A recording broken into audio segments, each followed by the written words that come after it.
بسم الله الرحمن الرحيم والصلاة والسلام على أشرف المرسلين. السلام عليكم.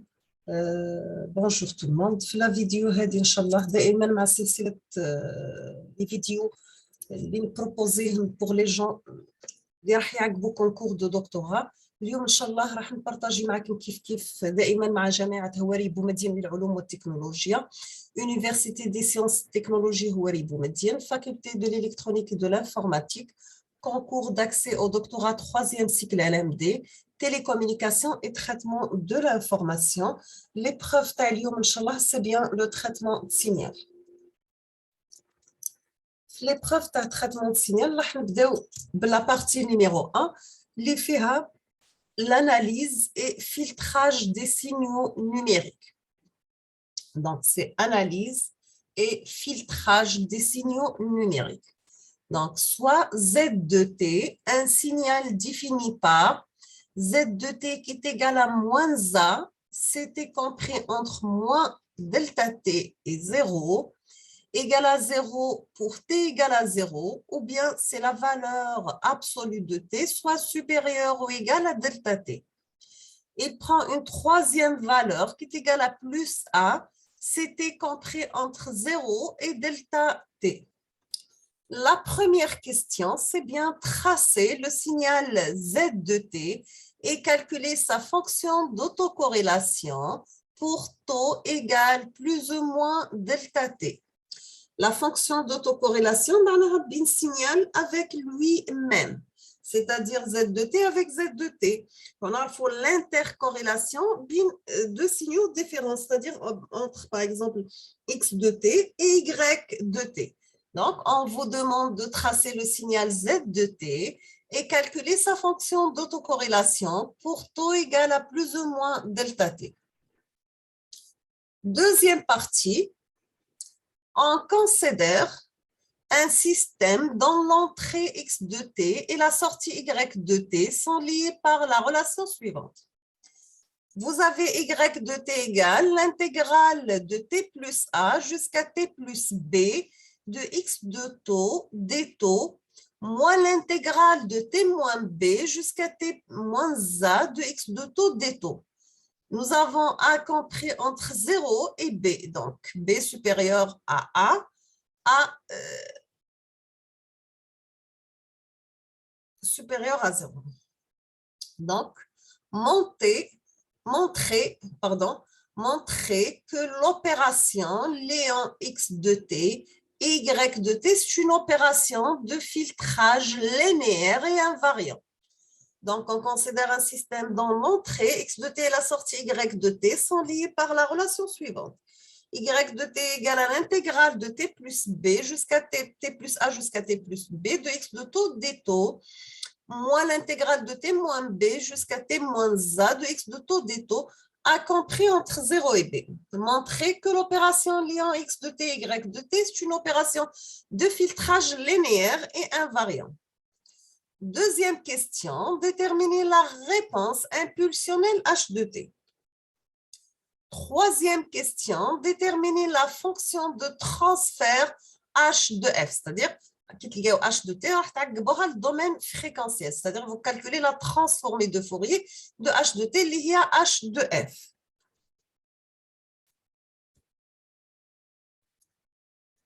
Troisième partie de l'exercice, on appelle filtre en peigne le système linéaire invariant discret défini par l'équation de différence suivante.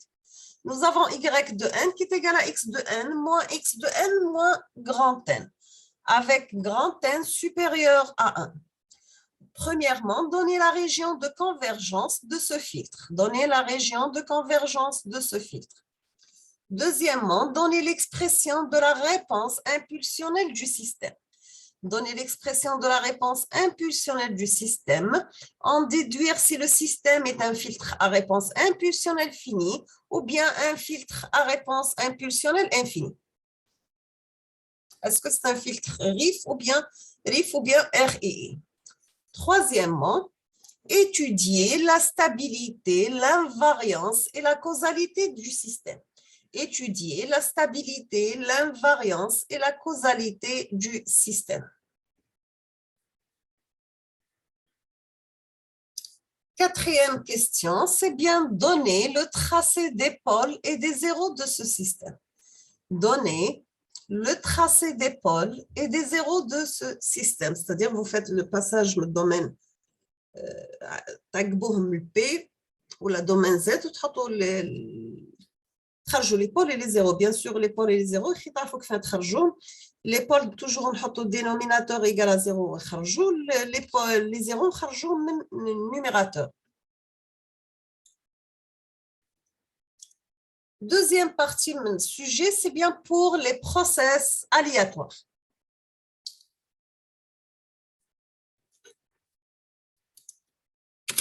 La question, c'est bien cocher là où les bonnes réponses. Cocher là où les bonnes réponses.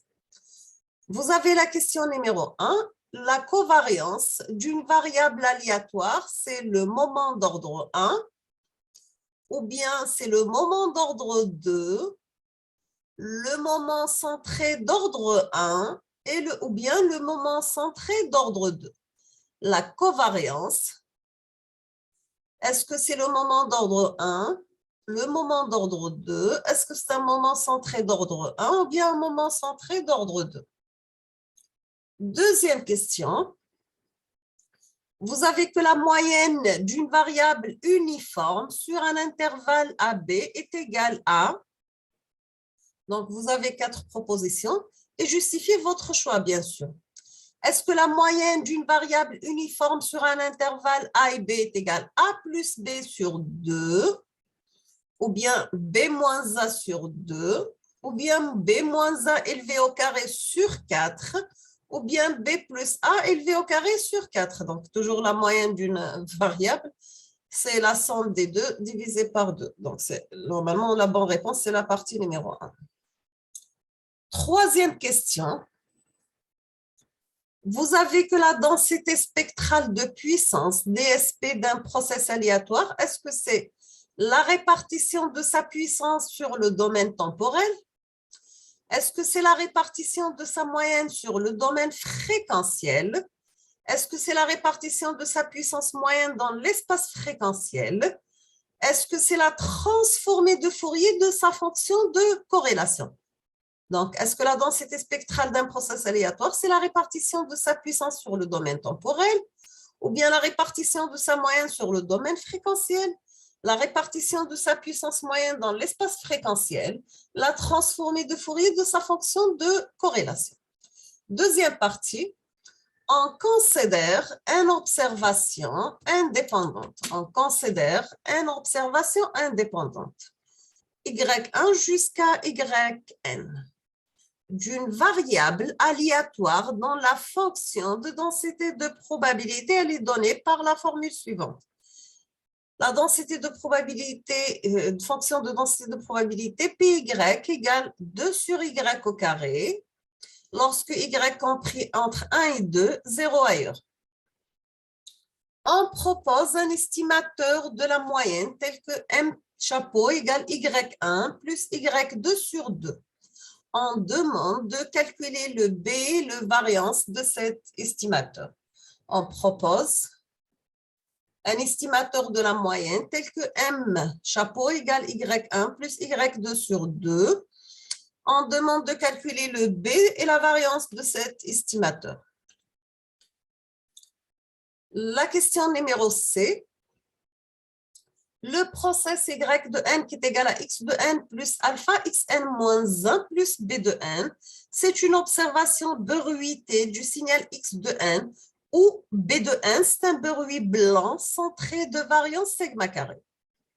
À tout instant n, le signal X de n est assimilé à une variable aléatoire pouvant prendre deux valeurs plus ou moins 1.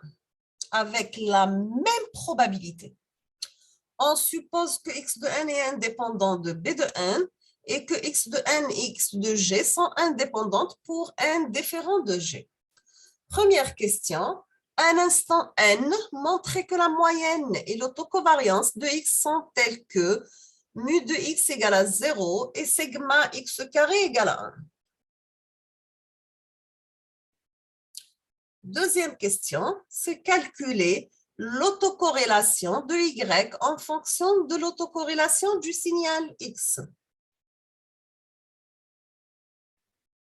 Troisième question, déterminer les coefficients du filtre de Wiener d'ordre 2 permettant de retrouver ou bien estimer X de n. Nous avons alpha et de sigma carré sont supposés connus. Donc, déterminer les coefficients du filtre de Wiener d'ordre 2 permettant de retrouver ou bien estimer X de n, sachant que alpha et sigma carré sont supposés connus. Troisième partie, c'est bien pour le traitement d'image. Première question, décrire ce que représente selon vous une haute fréquence spatiale ainsi qu'une basse fréquence spatiale dans une image et quels sont les traitements qui les mettent en évidence. Décrire ce que représente selon vous une haute fréquence spatiale ainsi qu'une basse fréquence spatiale dans une image et quels sont les traitements qui les mettent en évidence. La partie numéro B, c'est bien la colorimétrie. Cochez la bonne réponse. Vous avez la représentation en pseudo-couleurs nécessite une image, 3 images ou bien 3 couleurs. La question numéro 2, on ne peut pas réaliser de composition colorée avec des images acquises à des dates différentes, acquises par différents capteurs ou bien de tailles différentes. Troisièmement, une ligne image correspond à une route de longueur 1 km.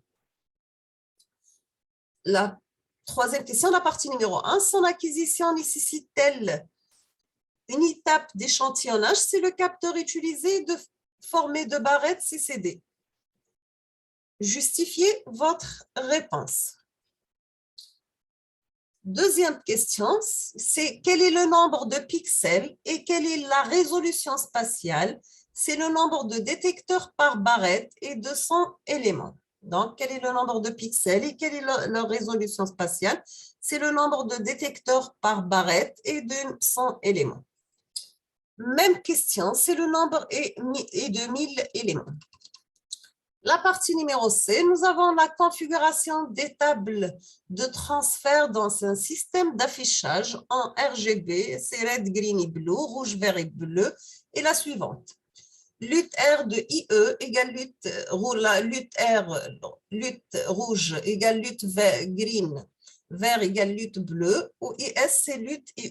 C'est une fonction linéaire de pente égale à 1. Quelles sont les composantes RGB à la sortie des tables pour les pixels de valeur radiométrique suivante? Vous avez P1 de coordonnées 0, 60, 0, P2, 20, 20, 20, P3, 40, 0, 0, P4, 0, 0, 70. Peut-on déduire leur couleur affichée?